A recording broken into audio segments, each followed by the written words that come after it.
చెప్పలేనన్న ఆపదలు మనకు తెలియకుండా వెంట్రుక వాసులో దేవుడు తప్పించి ఉంటాడు. మెట్లు ఎక్కేటప్పుడు కూడా సూలిపోయి వెనక్కి పడిపోతే ఒకసారి దెబ్బ తగిలితే అంతే. అలాంటివి ఎన్ని జరిగినాయి? లెక్కలేనన్ని జరిగినాయి. కానీ కష్టకాలంలో మొరపెట్టినప్పుడు యెహోవా మనల్ని విడిపించినాడు. రక్షణ, పాపక్షమాపణ అనుగ్రహించడం మాత్రమే కాకుండా బంధకాలు తెంచినాడు, ఇబ్బందుల్లో నుండి తొలగించినాడు, కన్నీటిలో నుండి తప్పించినాడు, ఆపదల్లో నుండి విడిపించినాడు. కాపరి వలె ముందు నడిచినాడు, పక్షరాజు వలె రెక్కల మీద మోసుకున్నాడు, తల్లి వలె ప్రేమించినాడు, తండ్రి వలె జాలిపడ్డాడు, స్నేహితుని వలె పరామర్శించినాడు, కోడి వలె రెక్కల కింద భద్రపరిచి కాపాడుతూ వచ్చినాడు. దేవా, మమ్మల్ని విడిపించినావు, మమ్మల్ని నడిపించినావు, తర్వాత మమ్మను తప్పించినావు, మమ్మల్ని బాగు చేసినావు, మమ్మల్ని ఆశీర్వదించినావు. దీనికి మేము అపాత్రలము, కానీ నీ రక్షణార్థమైన కృప మా పక్షాన్ని మీరు విస్తరింపజేసినారు. ఈ దినాన మేమేమై ఉన్నామో అది మీ కృపే. మా అపరాధాలు క్షమించి వేసిన, మా సమస్త బలహీనత క్షమించి వేసిన నీ కృపే నిరంతరం ఉంటుంది. 107వ కీర్తన మొదటి వచనం మనం కలిసి చూద్దాం.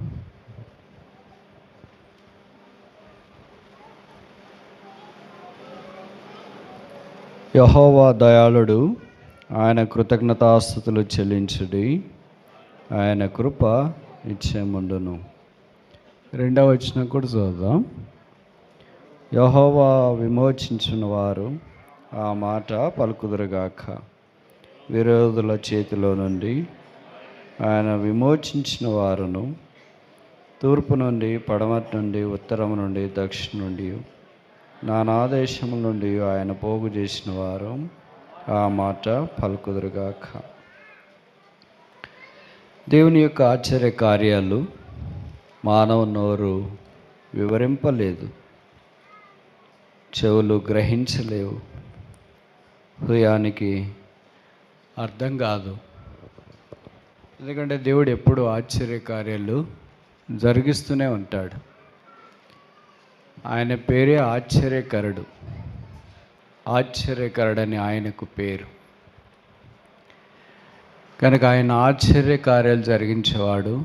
లెక్కలేనన్ని, చెప్పలేనన్ని, గ్రహించలేనన్ని, ఊహించలేనన్ని, తెలియచేయలేనన్ని ఆశ్చర్యకార్యాలు చేస్తూనే వచ్చినాడు.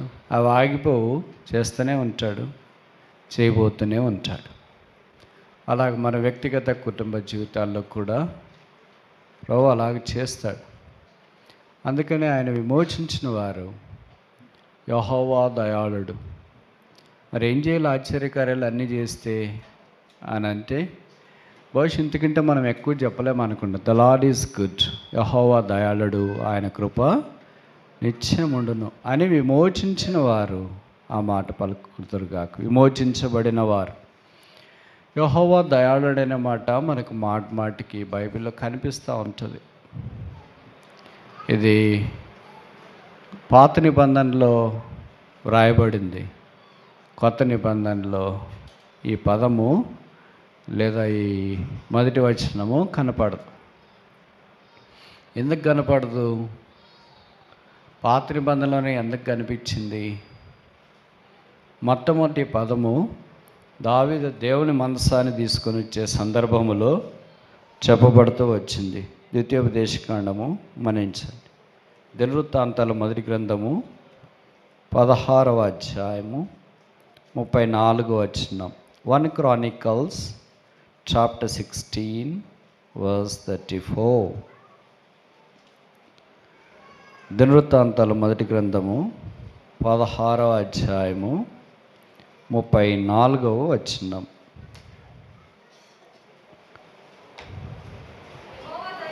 యెహోవా దయాళుడు, ఆయన కృప నిరంతరముండును, ఆయనను స్తుతించుడి. కనుక ఇది దేవుని మందసం తీసుకొని వచ్చేటప్పుడు దావీదుతో పాటు ఉన్న దేవుని ప్రజలు ఆసాపు సౌజన్యంలో ఈ పాట పాడినట్లు లేదా ఈ కీర్తన చెప్పినట్లు మనకు పరిచయం. కనుక యెహోవా దయాళుడు అంటే మంచివాడు. దీనికి ఇంగ్లీష్లో ఒకే పదమే వాడబడింది, గుడ్ అని.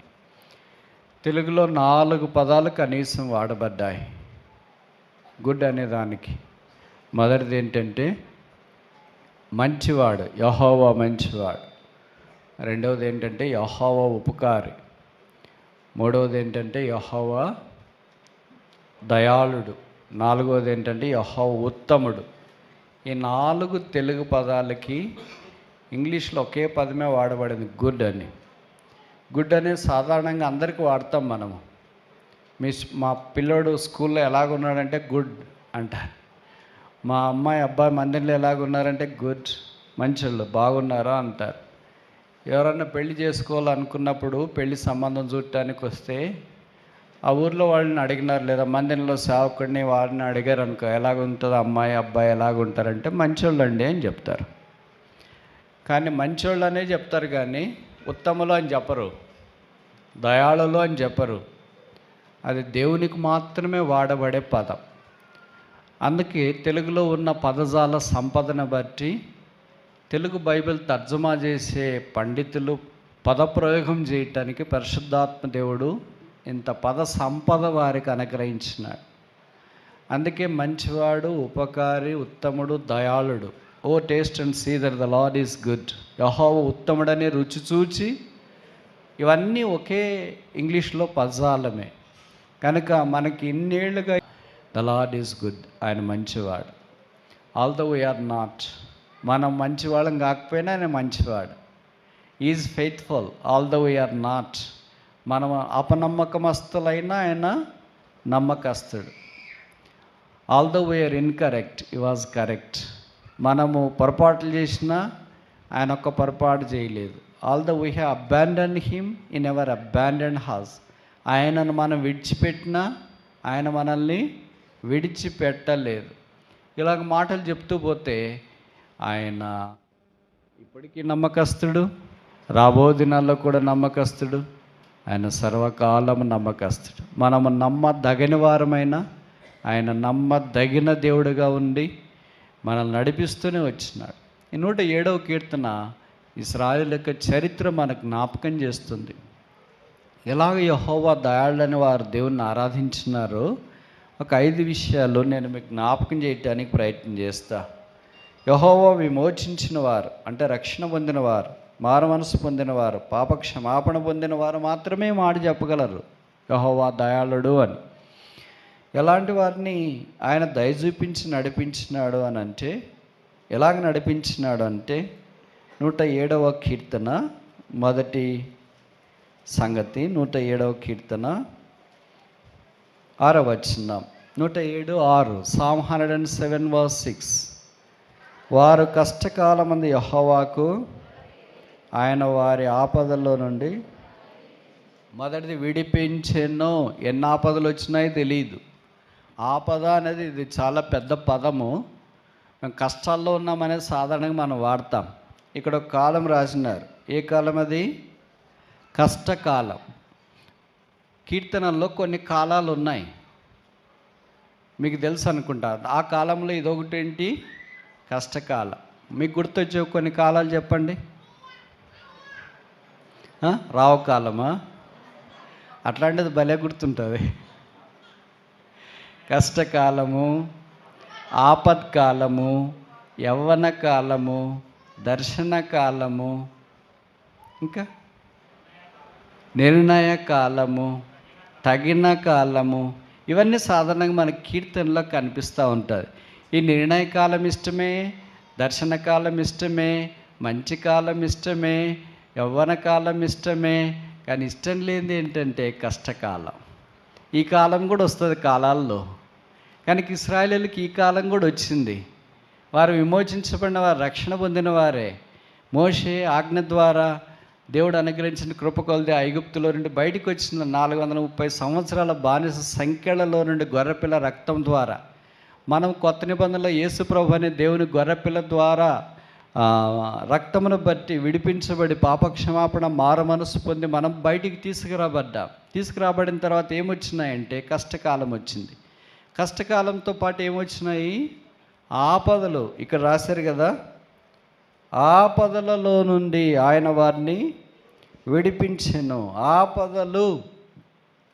ఆపదలు వస్తాయా విశ్వాసులకి? విమోచించబడిన వారికి, రక్షణ పొందిన వారికి, సంఘానికి వస్తాయా? నేను కొత్తగా రక్షణ పొందినప్పుడు నేను అనుకున్నా, రక్షణ పొందిన తర్వాత ఏ కష్టం రాదు, ఏ బాధ రాదు, ఏ ఆపద రాదు, నేను పరలోకానికి పోతామని అనుకున్నా. రోజులు గడిచే కొలది నేను అనుకునేది తప్పని నాకు అర్థమైంది.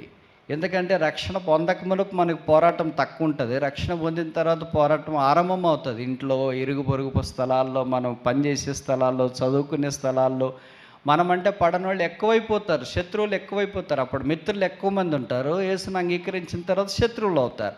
కొంతమంది చెప్తారు కదా, యేసు ప్రభువుని అంగీకరించిన తర్వాత మనకు శత్రువులే ఉండరు. నిన్న కూడా ఒక ఆయన చెప్పినాడు, ఎవరు శత్రువులు లేరు బ్రదర్, మనకు సైతాన్ ఒక్కడే శత్రువు అని. కరెక్టేనా ఇది?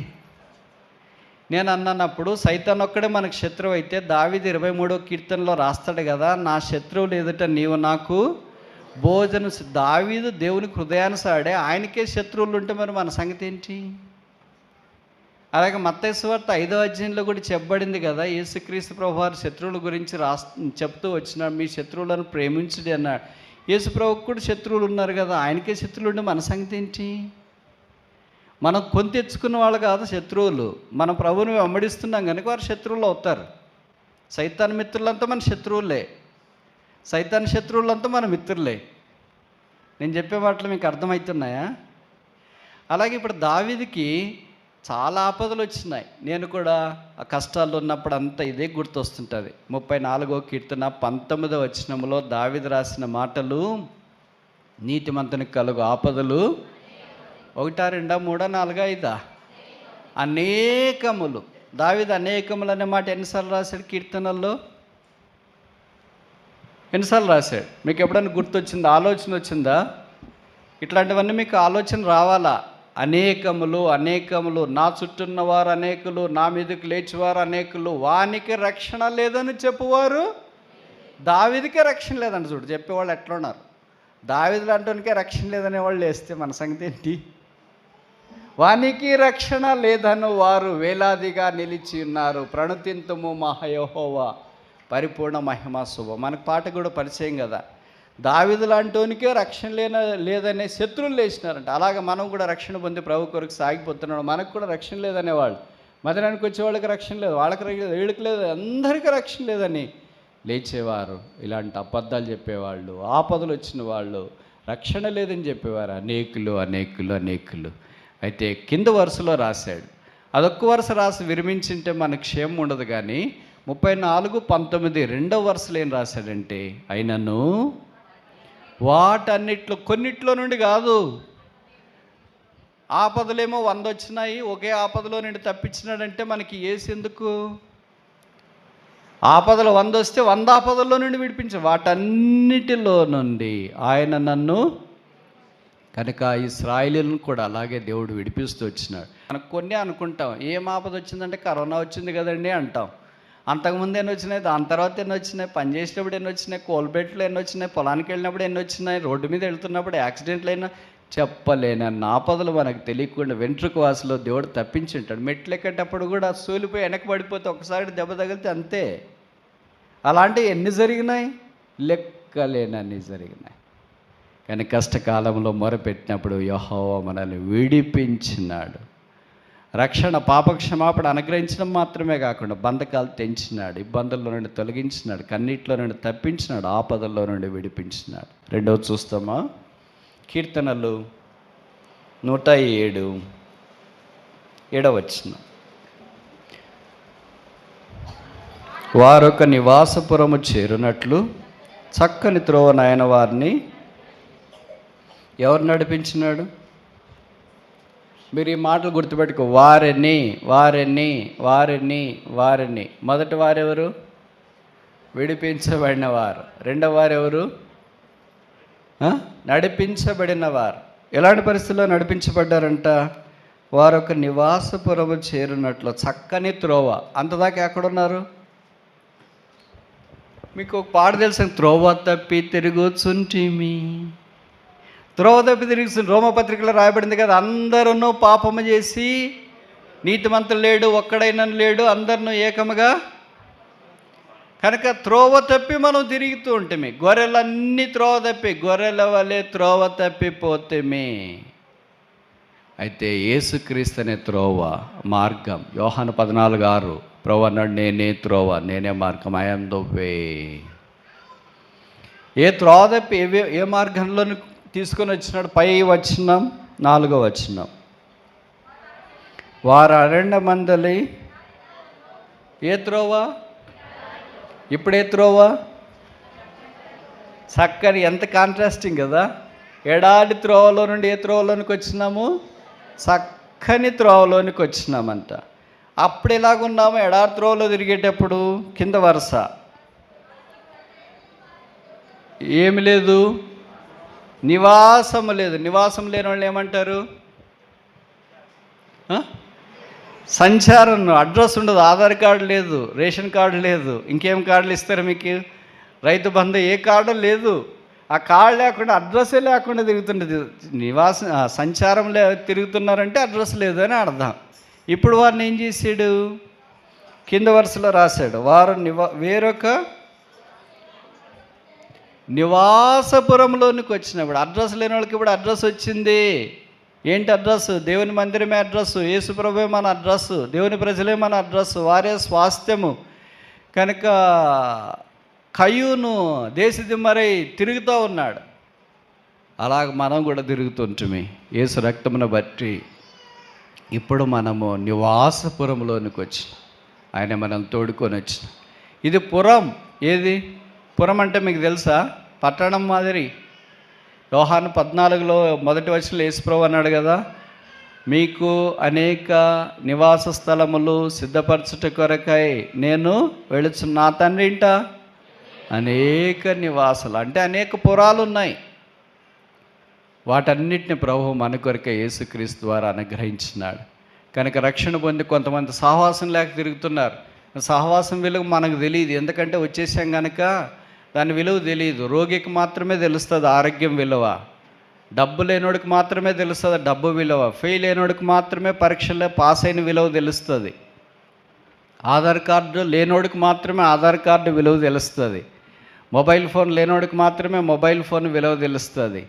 అలాగే యేసు ప్రభువును అంగీకరించి మందిరంలోనికి రాని వాళ్ళకి మందిరం విలువ తెలుస్తుంది, వచ్చిన మనకు భవిష్యత్తు తెలియదంటే తప్పు కాదేమో. ఆకలి కొన్న వానికి ఆహారం విలువ తెలుస్తుంది అన్నట్లు మన సహవాసంలో వచ్చినా కనుక తెలియట్లేదు. సహవాసం లేకుండా కొండల్లో, గుట్టల్లో, లోయల్లో, ఎడార్లో, ఎక్కడో స్థలాల్లో ఎంతో కష్టపడే వాళ్ళు ఉన్నారు. కొంతమంది రక్షణ ముందు కూడా ఈ సహవాసంలోనికి రాలేకపోతున్నారు, కొట్టిమిట్టాడుతున్నారు. వాళ్ళు ఎక్కడంటే ఎక్కడ వెళ్తున్నారు, ఒక్క ఆదివారం ఒక్కో దగ్గరికి వెళ్తున్నారు, చివరికి అలసిపోతున్నారు. ఇంకేం వెళ్తావులే, ఇంట్లోనే చేసుకుందామని ఆన్లైన్ అటు ఇటు చూసుకొని ఇంట్లోనే ఆరాధన చేసుకుని అలాగుండేవాళ్ళు ఉన్నారు. అపోస్తుల కార్యాలు 2:42 ప్రకారం అపోస్తుల బోధ, సహవాసము, ప్రార్థన, రొట్టె విడిచి ఖచ్చితంగా ఉండవలసిందే. భక్సింగ్ గారికి దేవుడి దర్శనం అనుగ్రహించి మనల్ని సహవాసంలోనికి తీసుకుని వచ్చినాడు. కనుక మనం ఈ సహవాసంలోనికి తీసుకురావడం ఒక భాగ్యము. దేవుడు ఇట్టి ఏర్పాట్లోనికి యెషుకలు ప్రార్థన మంది రావడంలో చేరువచ్చే మనందరం తోడుకొని వచ్చినాడు. కనుక యెహోవా దయాళుడు, ఆయన కృప నిరంతరం ఉండనని ఆయన కృతజ్ఞతాస్తుతులు చెల్లించుడు. యెహోవా విమోచించిన వారి మాట పలుకుదురుగాక. మొదట ఆయన వారిని విడిపించెను, రెండవది ఆయన వారిని నడిపించెను. మూడవది 107వ కీర్తన 14. నేను చదువుతా, వారి కట్లను తెంపివేసి చీకట్లో నుండి మరణాంధకారంలో నుండి వారిని రప్పించాను. ఇప్పుడు వారికి ఏమైనాయంటే రక్షణ పొందినారు కానీ కట్లు వచ్చినాయి, అంటే బంధకాలు వచ్చినాయి, రకరకాల బంధకాలు వచ్చినాయి. ఇశ్రాయేలు రక్షణ పొందిన తర్వాత అరణ్యంలో నుండి యోర్దాను దాటి కనాన్లోనికి వచ్చినారు. తర్వాత వారు కొన్ని పొరపాట్లు చేస్తే దేవుడు వారిని బబులోనులోనికి అప్పగించినాడు. బబులోనులో 70 సంవత్సరాలు వాళ్ళు బానిసలుగా ఉంటూ వచ్చినారు. అలాంటి కట్లు వచ్చిన తర్వాత వారిని బబులోనులో నుండి బయటికి తీసుకురావడం కొరకే దేవుడు కొంతమంది నాయకులను పంపించినాడు. అలాంటి వాళ్ళు ఇజ్రాయెలు ఉన్నారు, నెహమ్యాలు ఉన్నారు, యెహోషువాలు ఉన్నారు, జెరుబ్బాబెల్ లాంటి వాళ్ళు ఉన్నారు. కోరేషు వారందరినీ ప్రోత్సహించి ఆయా సందర్భాల్లో పంపించిన సంగతి మనకు పరిచయం. అలాగే మనం రక్షణ పొందిన తర్వాత రకరకాల బంధకాల్లో, అప్పుల బంధకాల్లో కొంతమంది, పాప బంధకాల్లో కొంతమంది, సినిమా బంధకాల్లో కొంతమంది, కుటుంబ బంధకాల్లో కొంతమంది, చెప్పలేని బంధకాల్లో కొంతమంది ఉన్నప్పుడు కొన్నిసార్లు సంఘమే కొంతమంది శత్రువుల చేతిలో బంధించబడి ఉంటుంది. బలాత్కారులు దాన్ని పట్టుకొని ఉన్నారని వాక్యంలో రాయబడుతూ వచ్చింది. కనుక అలాంటి బంధకాల్లో నుండి వారి కట్లను విప్పి తర్వాత ఏం చేశాడు? వారి చీకట్లో నుండి, మరణాంధకారంలో నుండి రప్పించాను. కనుక ఆయన మనల్ని బయటికి తీసుకొని వచ్చి రప్పించినాడు. అందుకే దేవుని మందిరం రావడంలో, ఆయన సాన్నిధ్యంలో చేరి యెహోవా దాళ్ళు ఆయన కృతజ్ఞతాస్తుతులు చెల్లించడం, ఆయన కృప నిత్యముండునని పలికే అనుభవంలోనికి మనం తీసుకురాగలిగినాం. 4వది చూస్తామా? 107వ కీర్తన 20వ వచనం. ఆయన తన వాక్కును పంపి వారిని ఎవరిని విమోచించిన వారినే. వాళ్ళంతా విమోచించబడ్డారు, అయినా వాళ్ళకి ఇవన్నీ వచ్చినాయి. ఏమొచ్చింది? మొదటిది ఏమొచ్చిందమ్మా?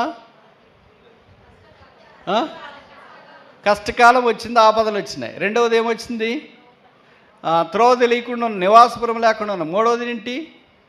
బంధకాలు వచ్చినాయి. 4వది ఏమొచ్చింది? రోగం వచ్చింది. రోగం వస్తే ఎంత కష్టం కదా. రక్షణ పొందిన తర్వాత నుండి ఇప్పటిదాకా నాకు రోగం లేదు అనేవాళ్ళు ఎవరైనా చేయొద్దండి. పాతకాలం వాళ్ళు తప్ప. కొత్త కాలం వాళ్ళు తల్లి గర్భంలో పిండంగా ఉన్నప్పుడే డాక్టర్లు చెప్తారు పిండం సరిగ్గా లేదు, అట్లుంది ఇట్లుంది అంటే అప్పటి నుండి మెడిసిన్ స్టార్ట్ చేస్తారు, అప్పటి నుండి రెస్ట్ అంటారు.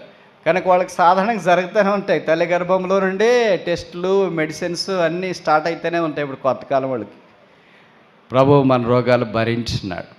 చూడండి, రోగం అంటే చాలా కష్టం కదా. కరోనా పీరియడ్లో మనకి ఎవరైనా బాగా పరిచయమైన వాళ్ళ అమ్మగారు, నాన్నగారు, ఇరుగు పొరుగు వాళ్ళు చనిపోయారు అనుకోండి. చనిపోయిన తర్వాత వాళ్ళని పాతి పెట్టాం. వాళ్ళు చనిపోక మునుపు ఆ రోగ శయ్య మీద ఉన్నప్పుడు వాళ్ళు వాడిన దిండు, బెడ్షీట్, టవలు, లుంగి, బెడ్డు మేము ఎత్తి పెట్టుకుని వాడుతున్నామని వాళ్ళు చేయొద్దండి. ఏం చేశారు? అన్నీ కళ్ళద్దాలతో సహా ఏం చేశారు? పడేశారు. ఎందుకని? మీ దగ్గర పెట్టుకోవచ్చు కదా. మీ అమ్మగారే కదా, మీ నాన్నగారే కదా, మీ భర్తే కదా, మీ భార్యే కదా, మీ బంధువులే కదా, కొడుకే కదా. పెట్టుకో. ఏమని? ఇన్ఫెక్షన్ వస్తుంది. రోగులు వాడింది ఇంకోరు వాడకూడదు, వారికి కూడా రోగం వస్తుంది. ఒకవేళ మన ఇంట్లోనే ఎవరో దీర్ఘకాలంగా రోగులు ఉన్నారనుకోండి, పడకేసి ఉన్నారు, వాళ్ళు బయటికి రాలేకపోతున్నారు, వాళ్ళకి సేవ చేయాలంటేనే కూడా కష్టమవుతూ ఉంటుంది కదా. అది అమ్మ కావచ్చు, నాన్న కావచ్చు, తండ్రి కావచ్చు, అమ్మ కావచ్చు, భర్త కావచ్చు, భార్య కావచ్చు, ఎవరైనా కావచ్చు, చాలా ఇబ్బందులు ఉంటాయి. మనకు నెల 2 నెలలే మనకు తెలిసిన వాళ్ళని, మన ఇంట్లో వాళ్ళని అటెండ్ కావడం అంత కష్టమైతే యేసుప్రభు మన రోగాలన్నీ భరించి. ఎవరైనా రోగం భరిస్తారా? భర్త రోగం భార్య భరించలేరు, భార్య రోగం భర్త భరించలేరు. ఇంకెంతకాలం ఇలాగా? ఎన్ని రోజులు చూడాలి నిన్ను అని అనుకుంటూ ఉంటాం. అలాగ అనుకోలేదు. అలాగ అనుకునంటే ఇక్కడ రోగం వచ్చిన తర్వాత దెబ్బకి ఎగిరిపోయి ఉంటాం మనం. ఎన్నిసార్లు వచ్చినాయి రోగాలు? ఆత్మీయమైన రోగాలు వచ్చిండొచ్చు, భౌతికమైనవి కూడా వచ్చిండొచ్చు. అయితే యేసు ప్రభువు ఏం చేశాడంట? తన వాక్కు పంపే వారిని అందుకని చేపలు నిండుగా ఉన్నాయి. నేను కూడా ఇక్కడ ఉన్నా, లేకపోతే అందరు పిట్టల వల్లే రాలిపోయి ఉంటాం. రాలిపోయి, ఎగిరిపోయి, గాలిలో కలిసిపోయి, నేలలో కలిసిపోయి, మనుషులు మర్చిపోయి, ఇది నాన్న గుర్తుండే స్థితిలో లేకుండా ఉండింటాం. ప్రభు కాపాడు మనల్ని జ్ఞాపకం చేసుకొని బ్రతికించి వాక్కు పంపి బాగు చేసాను. అన్నీ బాగు చేసి, రోగమే కాదు, భౌతికమైన ఆత్మీయమైన విషయాలు. ఆయన పేరే బాగు చేయవాడు. మన పేరేంటి? అంత కరెక్ట్గా ఎట్లా చెప్తున్నారు మీరు? పాడు చేయవారని. రోజు చేసే పని ఇదే కదా. మార్కు 7:37 రాయబడింది, దీన్ని సమస్తం బాగు చేస్తాడు. ఆయన పేరే బాగు చేయవాడు. Not even a single iota I will destroy. అణువంత పరమాణువంతా కూడా ఆయన పాడు చేయడు, నష్టం చేయడు. ఆయన మనల్ని బాగు చేసినాడు, సంఘాలను బాగు చేసినాడు, వ్యక్తుల కుటుంబాలను బాగు చేసినాడు. కనుక ఇంతమంది ఇక్కడ చేరి వచ్చిన 5వది ఆఖరిది 107వ కీర్తన 38. మరియు ఆయన వారిని ఆశీర్వదింపగా, వారిని మాట గమనిస్తున్నారా? మొదటిది ఏంటి? వారిని విడిపించెను. రెండవది ఏంటి? వారిని నడిపించెను. మూడవది ఏంటి? వారిని రప్పించెను. నాలుగవది ఏంటి? వారిని బాగు చేసెను. ఐదవది ఏంటి? వారిని. దేవుడు ఎంత మంచివాడు చూడు. మనం ఎలాంటి వాళ్ళం అంటే శాపగ్రస్తులము, కానీ ఇలాంటి వారిని ఆశీర్వదించినాడు. ఎలాంటి వారిని? రోగగ్రస్తులైన వారిని. ఎలాంటి వారిని? బంధకాల్లో ఉన్నవారిని. ఎలాంటి వారిని? చీకట్లో ఉన్నవారిని. ఎలాంటి వారిని? కష్టాల్లో ఉన్నవారిని. ఎలాంటి వారిని? ఆపదలో ఉన్నవారిని. ఎలాంటి వారిని? దేవుణ్ణి వారు తోలునాడారు. ఈ దేవుడు ఏమాయను, మమ్మల్ని తీసుకొని వచ్చిన మోషే ఏమాయను అనే వారిని ఆశీర్వదిస్తారండి ఎవరైనా? మనం వాళ్ళని అలాగే విమర్శించినారు, మనం ఆశీర్వదిస్తామా? ఈ మోషే అనేవాడు ఏమాయనంటే మోషే వచ్చి ఆశీర్వదిస్తాడా? మనమైతే ఆశీర్వదిస్తామా? బ్రదర్ వాళ్ళు నన్ను ఎలాగన్నారో మీకు గుర్తులేదు, కానీ నాకు అసలు గుండెల్లో పొడుచుకున్నట్లుంది. గుండె ఉంటే కదా పొడుచుకోవటానికి. మనుషులు మాటలే పోసి మనకి అలాగ అనిపిస్తాయి. మరి ప్రభుని వాళ్ళు అలాగ అన్నారు. ఆయన ఎంత నమ్మకం ఉంచలేదు, వారు ఆయన విడిచిపెడతారేమో అన్నట్లుగా ఉన్నారు. ఆయన వారిని వెంబడించినాడు 40 ఏళ్ళు. ఒక్కరోజు, 2 రోజులు, 3 రోజులు, ఒక వారము, ఒక మాసం, ఒక సంవత్సరం, ఒక దశాబ్దం కాదు, 40 సంవత్సరాలు ఆయన వారిని వెంబడించిన రాయి అంటే మీకు తెలుసు కదా, యేసుప్రభు ఒక రాయి. 28వ అధ్యాయం ఆదికాండములో యాకోబు రాతిని తలగడగా చేసుకుని నిద్రపోయాడు. ఉదయం లేచిన తర్వాత ఆ రాతిని తీసినాడు. నిషేధించబడిన రాయి ఏమైందంటే మూలకు తలరాయి అయింది. ఆయన మనల్ని కూడా ఆత్మ సంబంధమైన రాళ్ళుగా చేసినాడు. పేతురు అదే మాట రాస్తూ వచ్చిన. రాయిని మనం మోస్తామా, మనల్ని రాయి మోస్తుంది? కరెక్ట్గా చెప్పండి, తప్పు లేకుండా. రాయిని మీరు మోస్తారా, రాయి మిమ్మల్ని మోస్తుందా? మీరు ఇటు పొలం పని, ఇంటి పనులు చేస్తుంటారనుకో, రాయి మిమ్మల్ని మోసుకుపోతుందా? రాయికి కాళ్ళు ఉన్నాయా? రాయి నడుస్తుందా? మాట్లాడుతుందా? ఇప్పుడు బైబిల్లో రాయి అలాగ చేసింది. పౌలు రాస్తున్నాడు కొరింథీయులకు రాసిన మొదటి పత్రిక 10:4 1 Corinthians chapter 10:4. కొరింథీయులకు రాసిన మొదటి పత్రిక 10:4. అందరూ ఆత్మ సంబంధమైన ఒకే పానీయమును పానం చేసిరి, ఏలైనగా తమ్మును వెంబడించిన ఆత్మ. ఇప్పుడు బండకి కాళ్ళు ఉన్నాయా లేదా? నడిచిందా లేదా? Yes are no?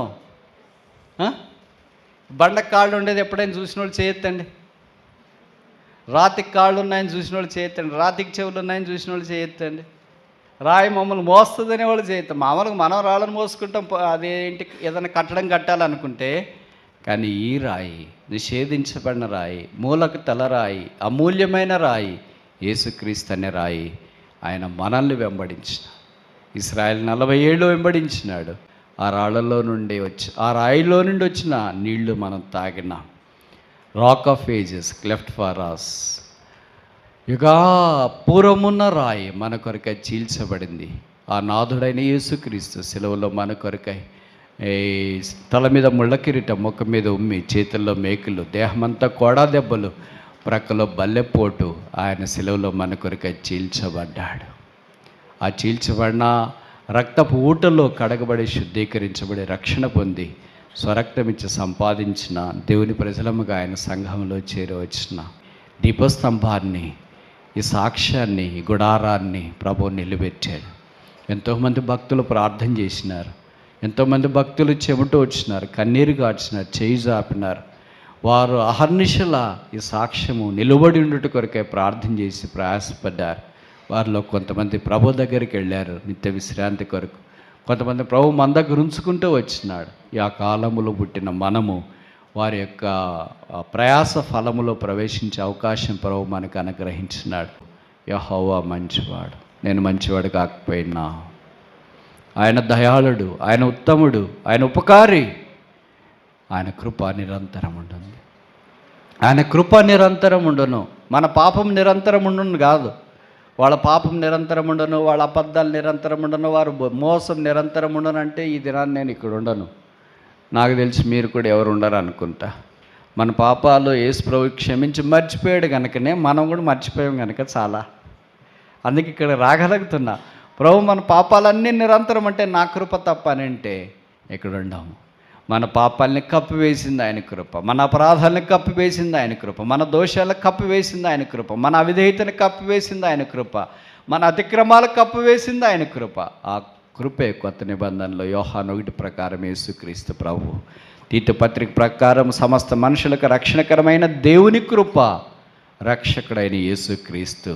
ఆయన నిరంతరం ఉండేవాడు, ఆయన మాట నిరంతరం, ఆయన సంఘం నిరంతరం, ఆయన ఆయన సింహాసనం నిరంతరం, ఆయన మహిమ నిరంతరం.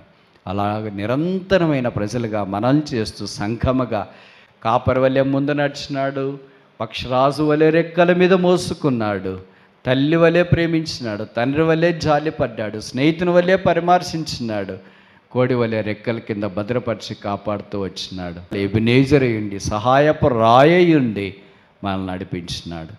కనుక ఆయన రక్తం ద్వారా విమోచించబడిన వారు ఆ మాట పలుకుదురుగాక. దేవా, మమ్మల్ని విడిపించినావు, మమ్మల్ని నడిపించినావు, తర్వాత మమ్మను తప్పించినావు, మమ్మల్ని బాగు చేసినావు, మమ్మల్ని ఆశీర్వదించినావు. దీనికి మేము అపాత్రలము, కానీ నీ రక్షణార్థమైన కృప మా పక్షాన్ని మీరు విస్తరింపజేసినారు. ఈ దినాన మేమేమై ఉన్నామో అది మీ కృపే. మా అపరాధాలు క్షమించి వేసిన, మా సమస్త బలహీనత క్షమించి వేసిన నీ కృపే నిరంతరం ఉంటుంది. యెహోవా కృప నిరంతరం ఉండనని విమోచించబడిన వారు గొంతెత్తి ఆ స్తుతుల సింహాసనం మీద రక్షకుని ఆశీనుంచి ఎదురుగాక. ఆమె.